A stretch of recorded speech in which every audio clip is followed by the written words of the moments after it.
I wanted to come to you tonight because there's another important story, and it's a tree protester that is still up in the trees. She has been up in these trees, a 28-year-old. I don't know her full name, but they call her Nutty. Nutty. She's a 28-year-old who first climbed up a giant pole on Peters Mountain, which is kind of on that West Virginia border. She climbed up that pole and has literally been up on a pole since March 27th. Since March 27th. We're almost at May 27th in 10 days. So she's already been up in the pole for a month and a half, through freezing temperatures, now through hot temperatures, and she is being denied food that's being donated to her. She's being denied water that is being donated by the U.S. Forest Service, which we pay with our tax dollars, the U.S. Forest Service. And essentially, she's being denied food and water because they want to starve her out. They want to make it so she gets so hungry and so dehydrated, or that she has a critical health problem, that she has no choice but to come down. She has energy bars. She's literally drinking water by opening her mouth for rain when rainwater comes down. This is what's going on. They've also denied her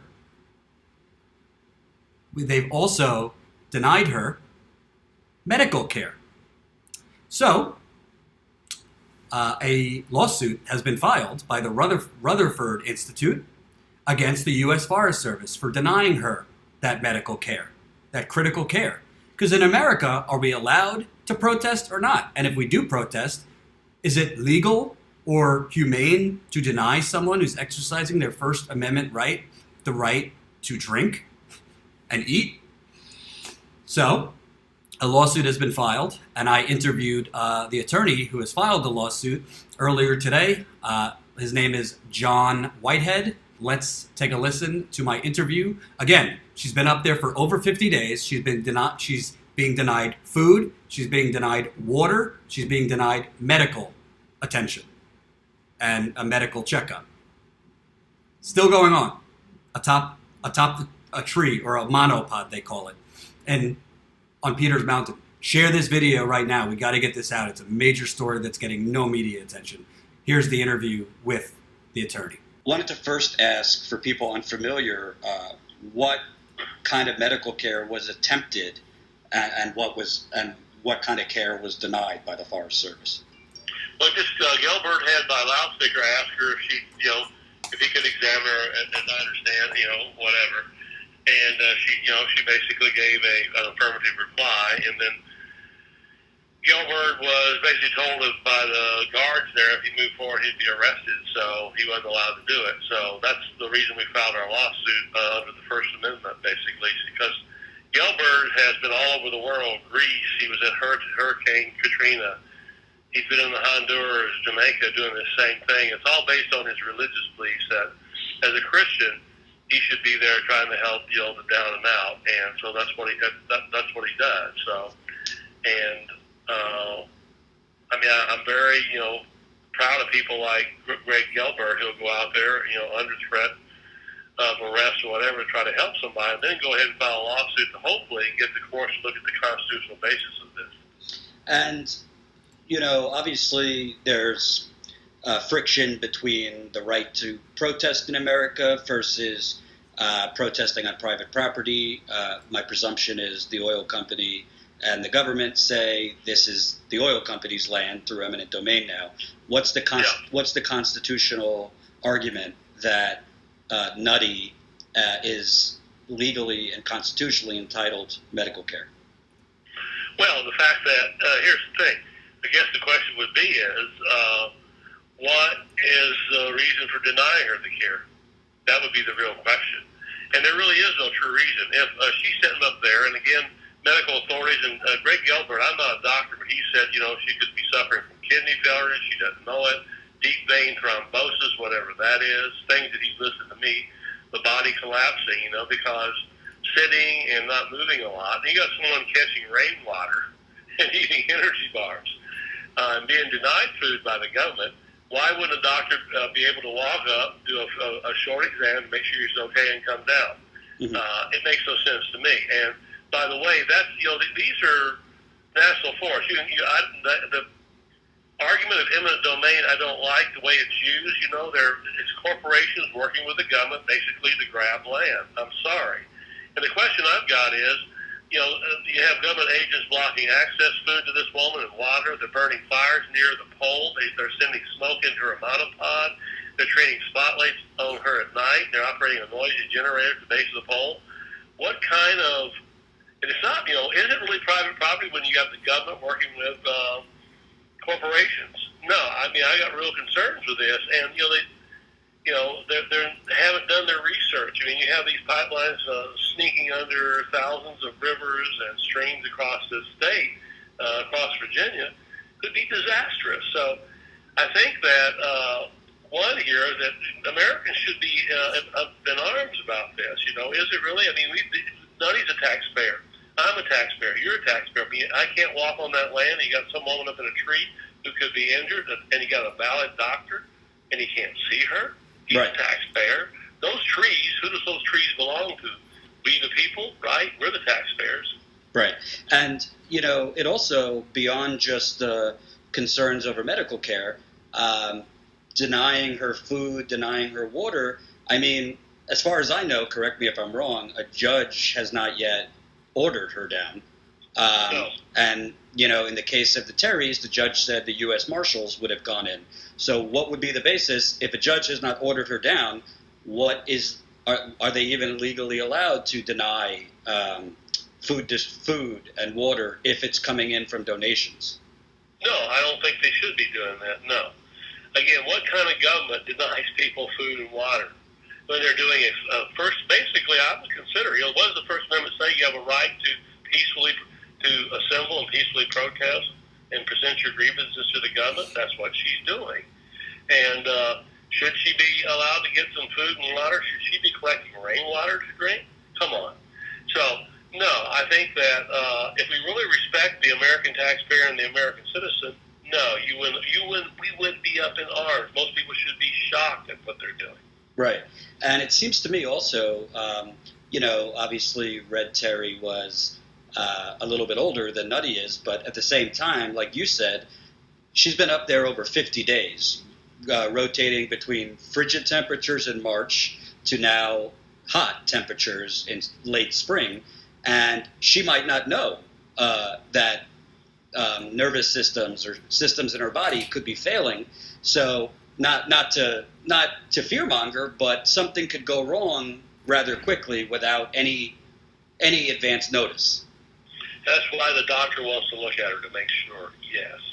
And he's got a valid concern. Like I say, he's worried about, different, problems that could occur. And she's not a doctor. She doesn't know. She may be 28 years old, but 50 days up in that pod, not moving, could cause serious injury to her body. Mm-hmm. And that's all Gelbert wants to do. And he's exercising his First Amendment right, of his free religion. And again, I commend people who today look at what government's doing, how they're working with corporations, and they decide to take a stand for truth. And that's basically what this is about. So what's the process from here? You've obviously filed this. When do you know about a court date and resolution?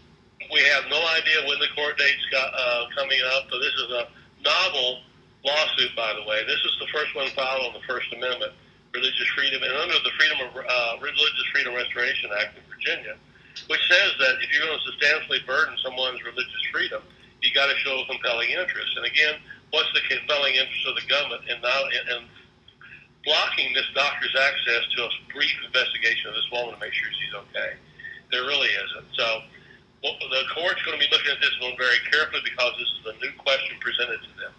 Right. Thank you for taking the time. I will follow up with you. Thank you, sir. Have a good one. There you have it.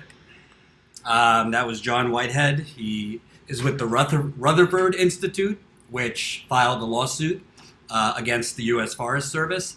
And what's striking there in what he said, what kind of country deprives people of food and water? Usually like third world countries or authoritarian dictatorships, fascist states. or just the US of A, or as I like to call it, the United States of Oil. Because make no mistake about it, the publicly funded officials in this state and this country, whether it's the U.S. Forest Service, whether it's the North Dakota Police, whether it's the St. Louis Police, whatever it is, whoever it is, they don't work for the people anymore. They're getting their marching orders from the politicians to protect the oil companies, because the oil companies are buying off the politicians. So when a 28-year-old woman climbs up a tree or a monopod to protest, and she's doing it for an express purpose, to stop that pipeline, well, legally, a judge hasn't ordered her down. So you could say, well, it's the oil company's land. Well, it's not like during the civil rights movement that Martin Luther King and, black people looking for equal rights, they went over into their area where they were supposed to protest. No, most successful protests in American history don't follow rules of where you are and aren't to protest. And most of the time, to make your point, you have to protest a certain way or in certain places. So, and it's kind of disgusting anyway, which is a whole different story, that the oil company is getting eminent domain through forests and people's homes. And that is a major, major scandal that gets no media coverage because it has nothing to do with Russia or Trump, right? Who cares? Who cares if people are having a massive pipeline that can explode at any given point right under their property? Who cares if during pipeline construction things, natural gas or worse, is leaking into water bodies and poisoning animals? Who cares? The oil company wants to export that natural gas. They got to liquefy it. They got to send it to Poland and Portugal and Mexico and China and all these places. And then when they make that money, because it's all about the money, baby, they'll put it into my campaign. People over profits, right? And I can tell you, because I was just in Virginia, thanks to a lot of you who are funding me through patreon.com/Jordan Sheridan Reports. A lot of you actually contributed via PayPal as well, which is awesome. That not only are you subscribing monthly, but you're also contributing trip by trip, because we're going to get out in the field a lot more. But let me tell you something. A 28-year-old woman, she doesn't have a gun there that I know of. She's not hurting anyone. She's up in Mother Nature trying to stop a very, very dangerous pipeline that has no business going through mountains, that has no business going through waterways, that has no business going in the ground. Because in Virginia, which is a kind of an inconvenient fact for the oil companies, they have existing pipelines that are only at like half capacity. That if you need more natural gas, use the pipelines in existence. But interestingly enough, Governor Ralph Northam, who I remember the Democratic National Committee sending me fundraising email after fundraising email after fundraising email, we gotta keep Virginia blue. We gotta get Ralph Northam elected. I think the guy he was running against, I forget his name, but he was an awful Republican, was worse. But unfortunately, this whole lesser of the two evils, a lot of times still is bringing us corrupt people. And Ralph Northam, by the way, the Virginia governor, is the same governor that basically called Red Terry, who is an 61-year-old who, along with her daughter, were climbing up in their trees on their property, called them criminals. Criminals for protesting atop their trees on their property, because it is their property. According to the backwards bribery laws we have, it's the oil company's property now because they got it through eminent domain. But what kind of country? We talk about freedom. Well, are you really free if your land can be stolen from under you by the federal government at any given time to put things that could kill you right under you? Is that freedom? I don't think so. And let me tell you something. I saw a lot of bad stuff at Standing Rock, and I saw a lot of bad stuff in Flint, and I saw a lot of bad stuff in St. Louis. But it's a new level of greed and inhumanity. Where is your humanity?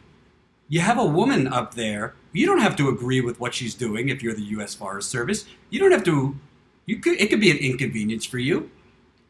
But you're going to literally let somebody up there possibly dehydrate and die? I mean, she's literally waiting for rainwater to fall down so she could drink it. I think she's eating energy bars. I don't know how many she has left up there. She can't get real food up there. She can't get real water. And by the way, at least for the Terrys who were protesting atop their trees, at least they would bring in like food from the prison. It was made in the prison. I mean, that's not ideal, but at least they had meals. They're literally risking a 28-year-old woman's life for an oil company. I mean, that's what this story is.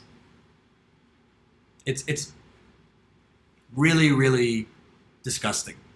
And it's even more disgusting that breaking news. I'm looking, CNN next to me, something about Giuliani. Giuliani to PBS. A Mueller President Trump interview looks more hopeful. Because that's important. That's the most important thing. Let's not worry about the fact that this 28-year-old, I don't know her. I'm sure she's a strong woman. I mean, for all we know, certain faculties are failing in her body. That's why doctors went to try and evaluate her, and they were deprived to evaluate this woman. Natural gas pipelines, which, if we're keeping it real, a lot of environmentalists 10 years ago were pushing as like, this is the best alternative we have right now. They are, one of the main products is methane. And if you do the research, methane is worse in many instances than carbon dioxide in terms of greenhouse gas effect and adding greenhouse gases, which are warming the planet. So all the methane that comes out and gets produced in these pipelines and comes out of that compressor station in Union Hill, where it's emitting into a poor black neighborhood, that's not only bad for the people in that neighborhood, that's bad for all of us. And when that pipeline leaks, it's just a matter of when. It's not if. I believe I think they said 1,100 to 1,400 water crossings along the Mountain Valley Pipeline, which is going from West Virginia into Virginia. The Atlantic Coast Pipeline is going West Virginia, Virginia, North Carolina. North Carolina part of the pipeline, it's going to disproportionately affect a Native American tribe. But poor black people, Native Americans, same old story in America, right? Why this is so important? It's not just about the pipeline, folks. It's not just about the pipeline. It's about what kind of country do we have? Do we have a country for big oil, or do we have a country for people? It's not going to be both. And I'm tired of big oil running amok. I'm tired of politicians who are sociopaths. I'm not supposed to say that as a journalist. I'm not supposed to give my opinion. Well, you know what? I think journalism is telling the truth. And the truth is, there's data, facts, and evidence that these pipelines are dangerous, that these pipelines leak, these pipelines explode, and these pipelines and fracking are running rampant and causing havoc to our planet. So you're damn right I'm going to tell the truth about that. If you don't like it, go somewhere else.